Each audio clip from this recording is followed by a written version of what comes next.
अपने ही देश में मैं पाकिस्तानी बन के घूम रहा हूं। मैं अपने देश में, मैं मेरा देश है, मैंने 28 साल देश का सेवा किया है। मैं माननीय मोदी जी से कहना चाहूंगा ऐसे इंसान को मुख्यमंत्री कभी मत बनाइए जिस इंसान को पता नहीं है कि हिंदुस्तान कहते किसको है। हिंदुस्तान हिंदुओं का रहने वाला स्थान को हिंदुस्तान कहते हैं। पाकिस्तान में मुसलमानों को रहने वाला स्थान को पाकिस्तान कहते हैं। हिंदुस्तान साफ लफ्जों में, मगर ये हिंदुस्तानी नहीं है, ये पाकिस्तानी है। पूरा बिहार को चाट किया ये। इसके बाद आज 15 साल से राज कर रहा है। आप बताइए 10 साल से मैं बिहार यूपी भाग रहा हूँ। इंसाफ नहीं मिल रहा। आज तक मैं 10 साल से घर नहीं जा सका। मैं अपने इलाकों के लड़कों को, इतने लड़कों को रोजी रोटी दिला दूं कि मरने के बाद भी मेरे कब्र पे कम से कम हजारों लाखों की तादाद में हर जाति के लोग पहुंचे। मगर बिहार के 6 लोगों ने मिलकर ऐसी मेरी जिंदगी को लूटा है साफ लफ्जों में।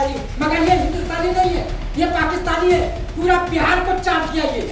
इसके बाद आज 15 साल से राज कर रहा है। आप बताइए 10 साल से मैं बिहार यूपी भाग रहा हूँ। इंसाफ नहीं मिल रहा। आज तक मैं 10 साल से घर नहीं जा सका। मैं आप देख रहे हैं केवल सच न्यूज।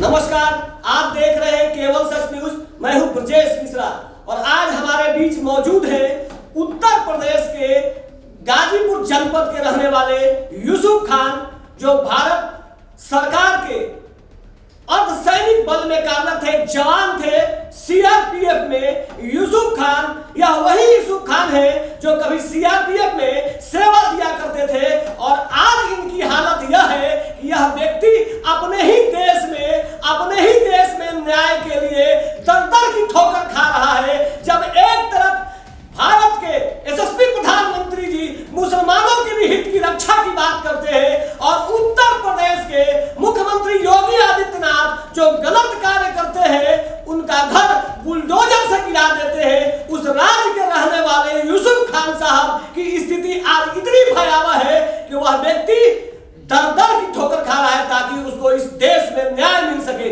जब देश में अपने उत्तर प्रदेश और बिहार के बीच का एक मामला है, जिस मामले में यूसुफ खान को किस तरीके से 86 लाख रुपए नौकरी लगाने के नाम पर ठगा गया है, इन मुद्दों को लेकर आज हमारे बीच यूसुफ खान जी मौजूद हैं। पिछले 8 साल से अथक परिश्रम किया जा रहा है, एक कोशिश की जा रही है ताकि इस देश के मुसलमान को इंसाफ मिल सके, उनको न्याय मिल सके। और बिहार की सरकार, नीतीश कुमार की सरकार बिहार में कहती है कि हम मुसलमानों की हित की बात करते हैं, मुसलमानों के लिए बहुत सारे कार्य करते हैं, योजना चलाते हैं, लेकिन बिहार में मुसलमानों को न्याय नहीं मिलता है। यह बात कहने के लिए आज गाजीपुर से यूसुफ खान पटना केवल सच के कार्यालय में पहुंचे हैं।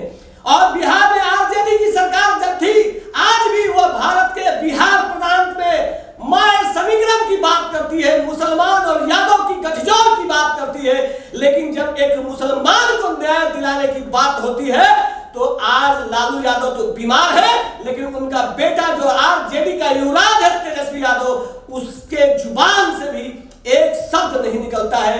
किस तरीके से उत्तर प्रदेश का गाजीपुर पुलिस, बिहार का पटना पुलिस और बिहार का ही अरवल जिला का पुलिस का पूरा खेल आपको यूसुफ खान के जुबानी ही सुनाते हैं। क्या मामला था, किस तरीके से काम हो रहा है और आगे क्या प्रगति है, इसी विषय पे यूसुफ खान जी आपका स्वागत है हमारे केवल सच में।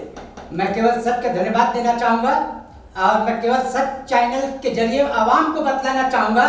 मैं उत्तर प्रदेश गाजीपुर डिस्ट्रिक्ट का रहने वाला हूं। ग्राम पोस्ट मस्ती, सीआरपीएफ से रिटायरमेंट हूं। मैं 11 में रिटायर हुआ था और मेरी एक बेटी है। अच्छी जिंदगी काट रहा था मैं।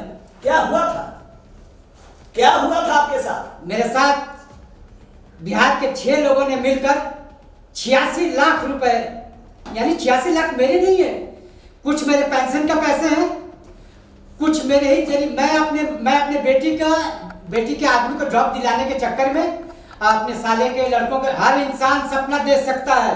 भारत के संविधान में लिखा है कोई भी इंसान को सपना देखने का पूरा हक है। मैंने सपना देखा था, मगर बिहार के 6 लोगों ने मिलकर मेरे सपने को तोड़ा। मेरा कोई बेटा नहीं है, कोई बैलेंस नहीं है, कोई धन दौलत मेरे पास नहीं है। सिर्फ सपना था कि मैं अपने इलाकों के लड़कों को, इतने लड़कों को रोजी रोटी दिला दूं कि मरने के बाद भी मेरे कब्र पे कम से कम हजारों लाखों की तादाद में हर जाति के लोग पहुंचे। मगर बिहार के 6 लोगों ने मिलकर ऐसे मेरी जिंदगी को लूटा है कि न घर का न घाट का। अपने ही देश में मैं पाकिस्तानी बन के घूम रहा हूं। मैं अपने देश में, मैं मेरा देश है, मैंने 28 साल देश का सेवा किया है। मैं माननीय मोदी जी से कहना चाहूंगा, ऐसे इंसान को मुख्यमंत्री कभी मत बनाइए जिस इंसान को पता नहीं है कि हिंदुस्तान कहते किसको हैं। हिंदुस्तान, हिंदुओं का रहने वाला स्थान को हिंदुस्तान कहते हैं। पाकिस्तान में मुसलमानों को रहने वाला स्थान को पाकिस्तान कहते हैं। हिंदुस्तान साफ लफ्जों में, मगर ये हिंदुस्तानी नहीं है, ये पाकिस्तानी है। पूरा बिहार को चाट किया ये। इसके पास आज 15 साल से राज कर रहा है। आप बताइए, 10 साल से मैं बिहार यूपी भाग रहा हूँ, इंसाफ नहीं मिल रहा। आज तक मैं 10 साल से घर नहीं जा सका, मैं अपने बीवी बच्चों से नहीं मिल सका। मेरी एक बेटी है, उसका शादी हो गया, शादी में शरीक नहीं हो पाया। मुसलमान कहते हैं हम मुसलमान एक है, खाक है एक। कैसे खाक है? मुसलमानों से बेहतर हिंदू हैं जिन्होंने मेरे को पूरा सहयोग दिया। आज एक नाम आपको बताना चाहूंगा। हिंदुस्तान में हमारे पटना में रहने वाले हैं ब्रजेश मिश्रा जी, जो पंडित है। मेरे को पूरा 1 महीने रमजान का अपने घर पे मेरे को खाना खिलाया, अपने घर पे रखा, हिंदू होके। मगर मुसलमानों ने मुझे 1 रुपए का मदद नहीं किया। राष्ट्रपति, प्रधानमंत्री, देखिए मैं आवाम को अवगत कराना चाहूंगा, नीतीश कुमार को उतारिए सीट से। ये देखिए, ये प्रधानमंत्री का, देश के प्रधानमंत्री का लेटर है। क्या ये कानून चला रहा है? ये देश के राष्ट्रपति, सबसे बड़ा पद है राष्ट्रपति का, उसका भी नीतीश कुमार ने आदेश नहीं माना। जब राष्ट्रपति प्रधानमंत्री का आदेश नहीं मानना है तो उनको मुख्यमंत्री बनने का कोई हक नहीं है। पता नहीं जनता ने कैसे ऐसे चोर बेईमान इंसान को मुख्यमंत्री बिहार का बना दिया। हुआ क्या था? मामला क्या है? मामला मेरा 86 लाख रुपए का है। मेरा बुढ़ापे का सहारा, मेरा पेंशन का पैसा है, जिसको निकालने के लिए, इंसाफ के लिए यूपी बिहार कहां ठोकर खा रहा हूं। अब इस उम्र में आप ही बताइए ब्रजेश मिश्रा जी, आप बताइए इस उम्र में क्या मुझे कोई नौकरी देगा?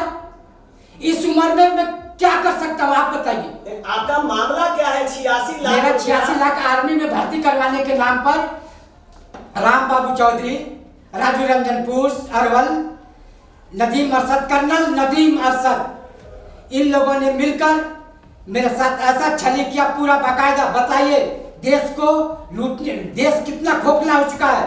मैंने डिफेंस मंत्री को भी इस बारे में अवगत करवाया था कि आर्मी का साइन, आर्मी का मोहर, आर्मी का ब्रिगेडियर का साइन, कर्नल का साइन, सबका ज्वाइनिंग लेटर सब उन बच्चों के घर भेजा गया जिनका ज्वाइनिंग नहीं हुआ। अब मेरा 86 लाख रुपए डूब गए। यानी सिर्फ मेरा ही नहीं, पूरे इलाकों के बच्चों का है।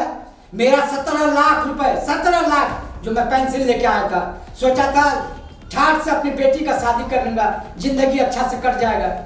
मैंने अपने सर्विस के दौरान बहुत अच्छे कर्म किए, बहुत अच्छे काम किए हैं। मैं जनरलों का सेवादार हूँ, रह चुका हूँ सेवादार जनरलों का। सीआरपी के अंदर बहुत सेवा की है, ईमानदारी से, देश का ईमानदारी से सेवा किया है मैंने। अब पूरा आवाम से कहना चाहूंगा कि मुझे इंसाफ दिलाने के लिए जगिए।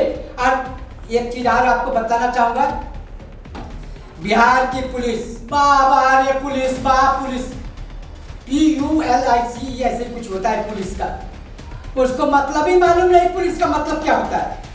यहाँ के DGP को भी मालूम नहीं पुलिस का मतलब क्या होता है। IPS है, मानता हूँ IPS है, मगर पुलिस का मतलब सबसे पहले नीतीश कुमार को बताइए, DGP को बताइए कि पुलिस का मतलब होता क्या है।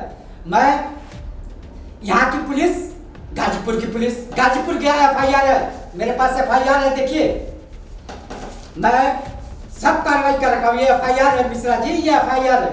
FIR किया, FIR का मतलब क्या हुआ नहीं मालूम। प्रधानमंत्री का लेटर है क्या नहीं मालूम। DGP उत्तर प्रदेश का DGP, बिहार के DGP, बिहार की police, Arwal police, Patna police, Ghazipur police, मिले सुर हमारा तुम्हारा, दोनों ने सुर मिला के मेरा सुर निकाल दिया। दोनों ने सुर मिला के मेरा सुर निकाल दिया। बताइए मैं अपनी इंसाफ के लिए मैं बिहार, उत्तर प्रदेश, हिंदुस्तान के पूरे न्यू जनरेशन से अपील करूंगा कि नीतीश कुमार को और उत्तर प्रदेश की सरकार को जगिए आप लोग। आज मेरा दिन ये हुआ है, कल आपका भी दिन ये होगा। अगर आज आप नहीं जगे, देखिए 10 साल से मैं अपनी बीबी से नहीं मिल पाया, अपने वतन नहीं जा पाया, अपने गांव नहीं जा पाया 10 साल से। कभी पटना, तो पटना आता हूं तो पटना बोलते हैं आपको जान से मार देंगे, काले गाड़ी, कांचे वाली गाड़ी से केस उठाइए। केस किया था, वकील को धमकी, मीडिया को धमकी। बतलाइए वो कितने पावरफुल आदमी है। और एक चीज बतलाता हूं, प्रधानमंत्री का लेटर हमारे नीतीश कुमार के ऑफिस में गया। प्रधानमंत्री ने आदेश दिया, श्रीमान ये है, 15 दिन के अंदर यूसुफ खान को इंसाफ दिलाया जाए। राष्ट्रपति ने दिया 15 दिन के अंदर यूसुफ खान को इंसाफ दिलाया जाए। 15 दिन नहीं, 10 साल हो गए या 8वां 9वां साल चल रहा है, मगर इंसाफ नहीं मिले। इंसाफ तो भाड़ में गई। नीतीश कुमार को अपना ही लगा, लपेटो, क्योंकि इस बार नीतीश कुमार की सरकार बिहार में नहीं होगी। मैं पूरे जनरल बिहार के पूरी न्यू जनरेशन से अपील करूंगा। मेरा हालत देखिए, मैंने सपना देखा था कि मैं सपना देखा अपने इलाके में लड़कों को जॉब दिला दूं। किन लोगों को जॉब दिलवाने के लिए आप पैसा दिए थे? आर्मी में जॉब दिलाने के लिए मिश्रा जी 28 लड़कों का कुछ पैसा, कुछ गरीब थे उन्होंने पैसा नहीं दिया, मैंने अपने पेंशन का पैसा लगा दिया कि इनका नौकरी लग जाएगा तो ये मेरे को दे देंगे। सबका पैसा दे दिया, 17,40,000। आप भी तो गलत कर रहे थे ना, पैसा देकर नौकरी लगाने का काम आप भी तो गलत कर रहे थे। मैं जब अपने बेटी दामाद लालच में पड़ गया, मेरी बेटी का आदमी आर्मी में होगा, मेरे साले के बच्चे आर्मी में, मेरे गांव के 4 लड़के आर्मी में हो जाएंगे, कितना खुशी होगा। कहेंगे कि ये यूसुफ चाचा जा रहे हैं, इन्होंने नौकरी दिलवाया है, बहुत पावरफुल आदमी है। मरूं मैं तो मेरे कब्र पे हजारों के तादाद में आए, ये सपना लेके मैं ये सब काम किया। तो मेरे को पैसे का जरूरत नहीं है। आज भी मेरे अकाउंट में किसी में 1,000 है, किसी में 1200 है, कोई पैसा ऐसा नहीं है मेरे पास। मगर इंसाफ के लिए अगर मुझे कहीं भी जाना पड़े, नरेंद्र मोदी जी से मैं मिलूंगा। मेरे I love you Narendra Modi. Hindustan के 2 ही प्रधानमंत्री को मैं लाइक करता हूँ, एक है इंदिरा गांधी, दूसरा है माननीय Narendra Modi. I love you Modi. अब दूसरे आने वाले समय में ये भी बतलाऊंगा योगी जी को, ये आने वाले समय में आप देश के प्रधानमंत्री बनोगे, मगर मुझे इंसाफ दिलाइए। मैं कहाँ जाऊं? गांव में जाता हूं तो गांव वाले मुझे मारने के लिए 10 साल से इंतजार कर रहे हैं, मुझे मारने के लिए। बताइए इस उम्र में। बिहार में आता हूं तो बिहार में काले कांच की गाड़ी से मेरे को रोका जा रहा है। मतलब मैं कहाँ जाऊं? कौन है वो काले कांच की गाड़ी वाला? कौन? ये तो मैं भी नहीं जानता। मैं विजय मिश्रा जी से मिलने आता हूँ कभी कभी, वो भी उनको धमकी मिला तो वो भी मैं कम कर दिया कि क्या फायदा, उनको भी कुछ बात हो जाएगा, उनको भी छोड़ दिया। वकील को देखिए 4 साल के बाद वकील ने भी पल्ला फेंक दिया, बोला कि भाई ये बहुत बड़ा काम है ये। अब बताइए अब मैं किससे अपील करूं? राष्ट्रपति से, वो भी फेल। नीतीश कुमार के सामने सब fail. Nitish Kumar is king, Hindustan के किंग है नीतीश कुमार। मोदी जी, नीतीश कुमार चोर हो गया है, बिहार को लूट के खा रहा है, इसको हटाइए। मेरा 86 लाख इसी के घर पे है, इसी के आदमी ने खाया। बस मैं यही कहना चाहूंगा। मगर बुढ़ापे में आवाम से कहना चाहूंगा, न्यू जनरेशन से। आप मुसलमान हैं? मुसलमान नहीं हूँ मैं, मुसलमान नहीं। आई एम इंडियन, मैं हिंदुस्तानी हूँ। मेरे को कोई पूछे मुसलमान नहीं जी, पहले हिंदुस्तानी उसके बाद। ठीक है, आप हिंदुस्तानी हैं, हम आपको ये नहीं कह रहे कि आप पाकिस्तानी मुसलमान हैं, आप हिंदुस्तान के ही मुसलमान हैं।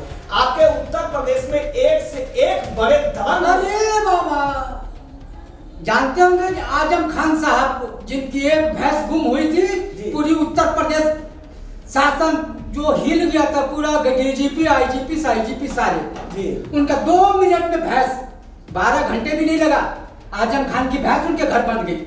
उस भैंस का कीमत 40,000 रुपया। आप यह कह रहे हैं कि आपकी औकात भैंस के बराबर भी नहीं है। बस आजम खान के घर के सामने जो कुत्ते बने, पता नहीं किसने आजम खान को निकाल दिया, उसको जेल में सड़ा। मेरे को बोला अच्छा अतीक अहमद, मुख्तार अंसारी, सबके पास गया। मैं बोला ये बड़े बड़े बाहुबली हैं, इनके पास जाऊंगा तो मेरे को इंसाफ मिलेगा। किसी के पास कोई इंसाफ नहीं। बोला कि मुसलमान का हेल्प करता है।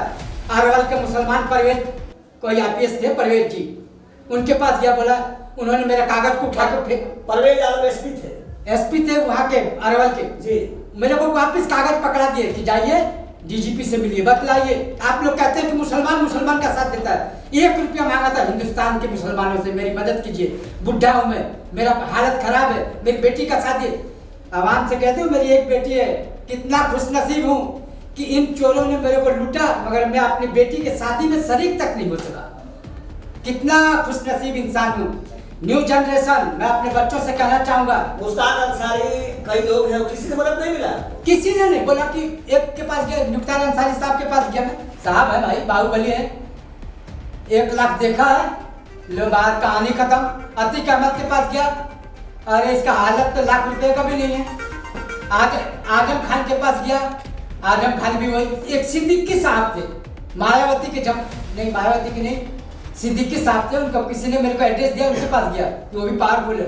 कोई पावरफुल नहीं, कोई पावर, एक ही आदमी पावरफुल है हिंदुस्तान में, वह है मेरे प्यारे मोदी जी। आपसे रिक्वेस्ट है, पूरे हिंदुस्तान में इस तरीके के कांड को रोकिए। आज 10 साल पहले नीतीश कुमार ने इस कांड का पैरवी सही तरीके से करवाए होते तो आज 28 घर उन्होंने लूटा है, 2800 घर लूट लिए होंगे, मगर नीतीश कुमार जी ने कोई कार्रवाई। बस एक वहां पे गांधी मैदान में एक हॉल बना हुआ है, उसमें जाते हैं दुख सुनने के लिए। किसके दुख, किसके बाप की दुख? दुख तो झोपड़ियों में है। मुख्यमंत्री के जनता दरबार में गए थे कभी? किनके मुख्यमंत्री के यहाँ आप अपील किए, आगरा करने गए? गया था, मौका कहाँ मिलेगा? आए 10 मिनट खड़े होते हैं, आगे पीछे बंदूक लेकर खड़े, निकल गए जी। कहाँ नहीं गया मिश्रा जी, मैं हिंदुस्तान में कहाँ नहीं गया? बड़े बड़े बाहुबलियों के पास गया। कौन से बाहुबली? कोई बाहुबली नहीं है। अब तो बस एक ही उम्मीद है हिंदुस्तान की जनता से, आवाम से, कि मुझे इंसाफ दिलाइए। आप सबसे पहले मैं अब तो उम्र नहीं है मेरा लड़ने बढ़ने का। अब सोचा हूँ 23 में, अब थक गया हूँ मैं। वो कौन जो लोग आपका पैसा 86 लाख रुपए ठगे, उन लोगों का नाम क्या है? नरेंद्र राम बाबू चौधरी अरवल, नागेंद्र अरवल, बाबू राजू रंजन पुष पटना, नदीम अरशद कर्नल, यही है सबसे खतरनाक। नदीम अरशद कर्नल, नदीम अरशद, ये वहां था, रांची में था जी। वहीं से सारा कार्रवाई है। इनकी गिरफ्तारी हो जाए तो पता नहीं कितने हजार यूसुफ खान बच जाएंगे। इन लोगों का मोबाइल नंबर कभी पुलिस को दिया था सभी लाश पहचानने के लिए? सब कुछ दिया, बोला कि सब कुछ खत्म हो चुका है। ये तो बहुत पुराना मामला है। ये पुलिस थाने से, बिहार की पुलिस बोलती है अरे नहीं ये थाने का नहीं है, उस थाने का है। उस थाने में भेजवाता हूँ, वो कागज बोलते थे उस थाने का है। गाजीपुर ले जाके बोलता हूँ कि ये ऐसे, अरे सारा पैसा ये खुद रखा होगा, झूठ मूठ का पुलिस को परेशान कर रहा है। बतलाइए, पैसा रख के अब मैं अपने बीवी बच्चों को सबको छोड़ के गाँव छोड़ के चला गया। आज भी मेरा हालत हुआ है कि गाँव में ढूंढ रहे हैं मेरे को जी, जबकि मेरे पास 1 रुपया नहीं है। मेरे पास जो भी था पेंशन का पैसा वो भी उन बच्चों में लगा दिया कि जाऊंगा गांव में रहूंगा, जब मरूं तो मेरे कब्र पे बहुत आदमी आए, खुशी मिलेगी। सिर्फ सपना देखा। मिश्रा जी आप पढ़े लिखे हैं, हिंदुस्तान के संविधान में लिखा है क्या कि सपना देखना देखोगे तो तुम्हें फांसी हो जाएगी? लिखा हुआ है मिश्रा जी? नहीं लिखा हुआ है, संविधान में कहीं नहीं लिखा हुआ है कि किसी गरीब को। आज हमारे नए राष्ट्रपति हैं मुर्मू जी, उन्होंने आज भाषण दिया है कल के उसमें कि गरीब सपना देख सकता है, उसे पूरा भी कर सकता है। तो मैंने सपना देखा है, उसे पूरा करने की कोशिश की है। अगर मेरा सपना देखना गलत है तो हमारे राष्ट्रपति ने जो बात बोला है वो भी गलत है। राष्ट्रपति ने आज की अखबार पढ़िए आप, इसमें लिखा हुआ है। हाँ, बिल्कुल लिखा हुआ है ना, गरीब आदमी, मैं गरीब हूँ बस, और क्या कहूँ। आगे क्या करना चाहते हैं? आगे क्या आप आगे यहाँ से मैं पटना से दिल्ली अपने दोस्त मोदी जी से मिलने जाऊंगा साइकिल से जी। पूरे आवाम को, पूरे बिहार को, उत्तर प्रदेश को बतलाते हुए दिल्ली पहुंचूंगा। मोदी जी के दर मिलूं ना मिलूं ये तो मेरे को मालूम है। मोदी जी से मिलना और उससे मिलना बराबर है। मोदी जी से मैं मिल सकता हूँ, फटीचर आदमी, 42 घरों को रोजी दिया, चोर हूं मैं। 4 बेटियों का शादी करवाया, 4 लड़कियों का अदर कास्ट का। ये नहीं कि मैं मुसलमान हूं तो मुसलमान, 4 बेटियों का शादी करवाया, चोर हूं मैं। 8-10 लड़कों का पैसा डूब गया, चोर हूं मैं। गांव में भला करना चाह, चोर हूं मैं। अब बतलाइए कैसा चोर हूं मैं? मतलब आपको पटना पुलिस और अरवल पुलिस का कोई सपोर्ट नहीं मिला? कोई सपोर्ट नहीं। ऊपर से मेरे को धमकी मिला, जल्दी चले जाओ नहीं तो तेरे को सबसे पहले जेल में डालेंगे।